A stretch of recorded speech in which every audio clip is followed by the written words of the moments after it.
बढ़ती महंगाई, डीए का असर, इस पर जैसे कि हर 10 साल में देखा जाता है कि नया पे कमीशन आता है।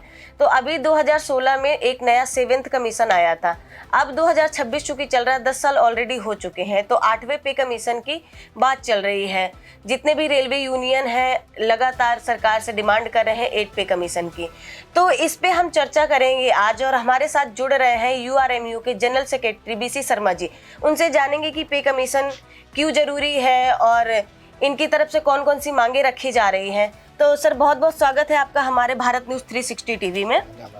जी, जैसे कि महंगाई बढ़ रही है, डीए का असर है, तो उससे रिलेटेड आप सरकार से आपकी कौन कौन सी मांगे हैं? देखिए, ये डीए का भी एक फार्मूला बना हुआ है। हर 6 माह के पश्चात उस जो महंगाई का इंडेक्स होता है, शिमला में इसका ऑफिस बनाया हुआ था, उसको भी शिफ्ट किया है इन्होंने।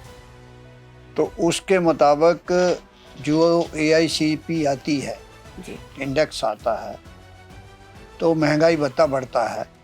ये 1964 से ये फार्मूला बना होता।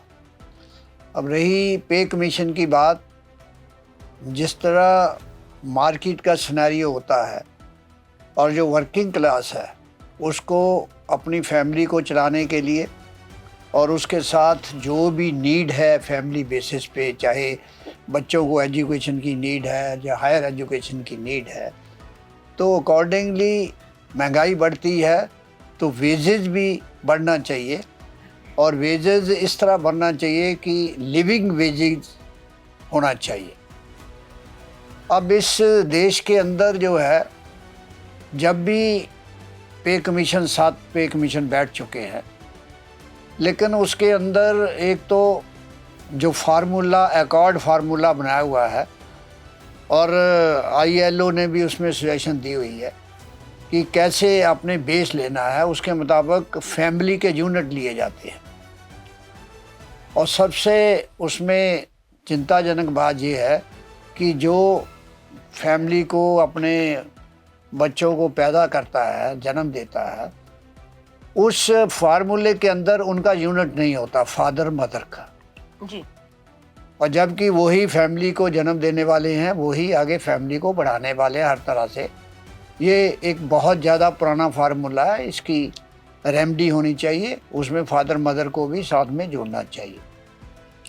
तो इसमें 10 साल का फार्मूला नंबर 1, तो सारी नई टेक्नोलॉजी आ रही है जी, इसमें भी चेंज आनी चाहिए। क्यों 10 साल बाद होता है जी? अब बैंकों में 5 साल बाद है, आप उसी तरह का पहले 10 साल बाद हम वेट करते हैं जी, पे कमीशन बिठाइए, फिर पे कमीशन की रिपोर्ट कब आइए, फिर उसके ऊपर डिस्कशन अनॉमली होती है। तो इसका है कि परमानेंट वेज रिव्यू कमेटी जो भी प्रशासन गवर्नमेंट बनाना चाहे वो बना ले, उसमें जो वर्किंग क्लास के नुमाइंदे हैं ट्रेड यूनियन के, उनको भी इन्वॉल्व करे, दोनों के आर्गूमेंट करके हर 5 साल बाद मिनिमम ये वेज रिव्यू होना चाहिए, ताकि जो मार्केट के अंदर प्राइसेस बढ़ते हैं उसको मीट करने के लिए वर्किंग क्लास के लिए यही साधन है कि अपनी फैमिली को चलाने के लिए यही साधन है कि उनका वेतन जो है वो बढ़े। इसलिए ये पे कमीशन बैठा जाता है। अभी जो भारत सरकार ने तकरीबन 1 साल हो गया जी, पे कमीशन को अनाउंस किए हुए जी, अभी तक उनको कोई कार्यालय नहीं दिया।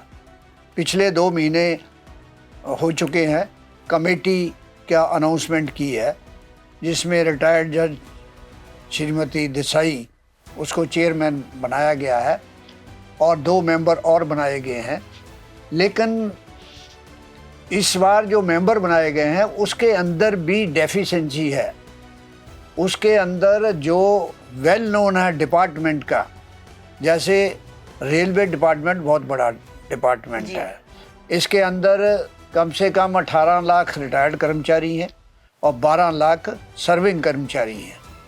तो उसके मुताबिक जो रेलवे की वर्किंग को समझता है, जानता है, एक्सपीरियंस है, उसको भी पहले फाइनेंस का एक मेंबर रेलवे का भी बनाया जाता था। हमने NFIR ने ऑलरेडी ये अप्रोच किया है ये फाइनेंस मिनिस्टर को कि आप जो है एक मेंबर जो है उसमें वो भी रखिए।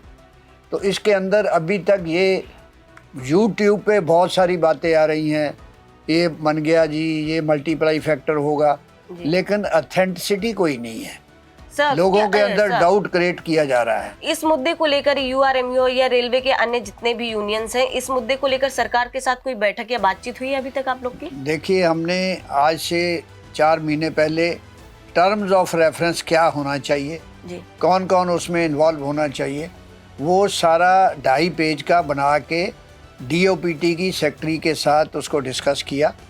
उसमें पूरा जेसीएम स्टैंडिंग कमेटी के मेंबर जो है इन्वॉल्व थे, और उसके मुताबिक इन्होंने जो अभी टर्म्स ऑफ रेफरेंस इशू किया है उसमें वो कवर नहीं हुई, कवरेज नहीं है। पेंशनर के लिए पहले मेंशन होता था, इस बार उन्होंने कुछ भी मेंशन नहीं किया, हिडन है। तो इससे कई डाउट क्रिएट होते हैं।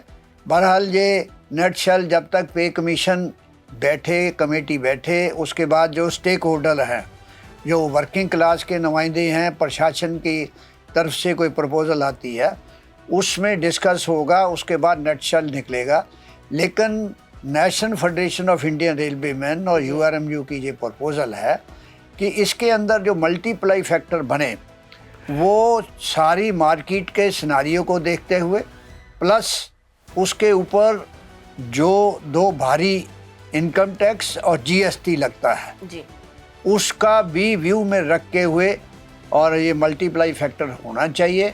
और कम से कम लास्ट टाइम में 2.57 दिया था जी, तो इस बार जो है 3 से कम नहीं होना चाहिए, और 3 होगा तो तभी लोगों का रिक्वायरमेंट, फैमिली की रिक्वायरमेंट, लिविंग वेजेस मिल सकता है। जी।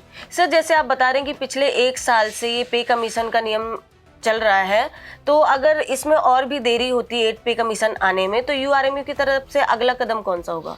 देखिए, अभी हम लोग प्रोग्राम बना रहे हैं कि एजिटेशन का इसके ऊपर, प्लस जो डीए की 3 किस्तें फ्रीज की हुई है, और तीसरी आइटम जो है एनपीएस यूपीएस पे आउट, इनको लेके, और 8वां पे कमीशन के अंदर जनवरी 2026 से अनाउंस किया था, टर्म्स ऑफ रेफरेंस नहीं है, उससे लागू होना चाहिए।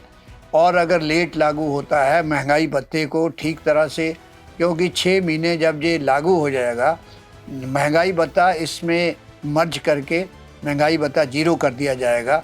उस समय जो महंगाई का पीरियड है, जो इंडेक्स बना हुआ मिलता है, वो डिप्राइव हो जाएगी वर्किंग क्लास, तो उसको जनवरी 2026 से ही लागू होना चाहिए।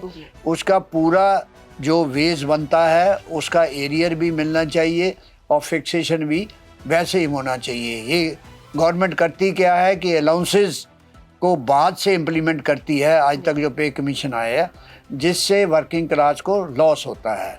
तो उसके लिए हम बराबर अप्रोच कर रहे हैं, जो है NFIR द्वारा, जो हमारी फेडरेशन है ऑल इंडिया लेवल पे, कॉरस्पॉन्डेंस कर रहे हैं, मंत्री को लिख रहे हैं, डीओपीटी को लिख रहे हैं।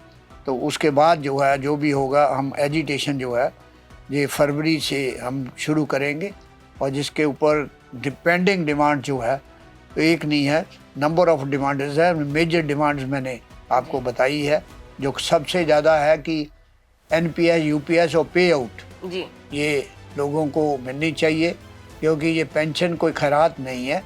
ऑलरेडी सुप्रीम कोर्ट का डिसीजन है, 1950 में ये चालू हुआ था, और उसके मुताबिक ही पेंशन मिलती थी। अब जो इन्होंने पेंशन डिक्लेयर की है यूपीएस एनपीएस, उससे किसी को सेटिस्फेक्शन नहीं है, ना ही कोई इसके लिए एग्री है। उसका उदाहरण है कि 3 बार यूपीएस के लिए ये ऑप्शन मांग चुके हैं, केवल 2.5%, 1.5% के करीब लोगों ने ऑप्ट किया। वो भी अफेक्टेड लोग जो हैं, एक सर्विसमैन आए हुए हैं, जो कम सर्विस वाले जो रिटायर हो चुके हैं, उनको मिनिमम पेंशन लेने के लिए वो किया है।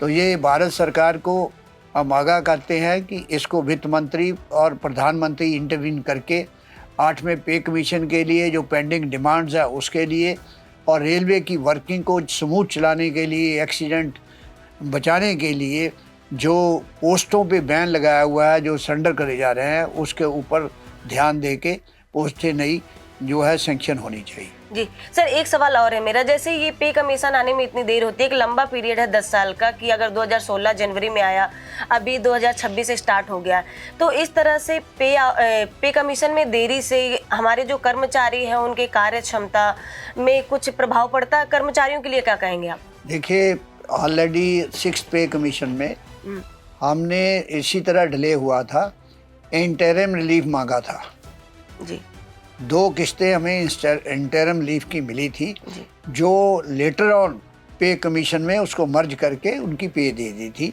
यही डिमांड है हमारी, अगर डिले होता है तो इंटरिम रिलीफ वर्किंग क्लास को रिलीफ के लिए वो मिलना चाहिए। जी। तो जैसा आपने सुना बीसी शर्मा जी से कि ये 8th पे कमीशन पिछले 1 साल से डिले चल रहा है। सूत्रों के मुताबिक अभी तक इसे इम्प्लीमेंट हो जाना चाहिए था, ऑलरेडी ये डिले चल रहा है, लेकिन सरकार की तरफ से अभी तक कोई नोटिफिकेशन नहीं आया है। सभी यूनियन और खासकर यूआरएमयू की तरफ से इस पे कई बार बातचीत भी हो चुकी है, लेकिन फिर भी अभी सरकार की तरफ से कोई भी प्रतिक्रिया सामने नहीं आई है। हम इस पे और भी बात करेंगे और भी यूनियनों के पास जाएंगे, लेकिन फिलहाल के लिए इतना ही। अभी मुझे इजाजत दीजिए और बने रहिए मेरे साथ। मैं अनन्या ठाकुर, कैमरा पर्सन सोलंकी के साथ।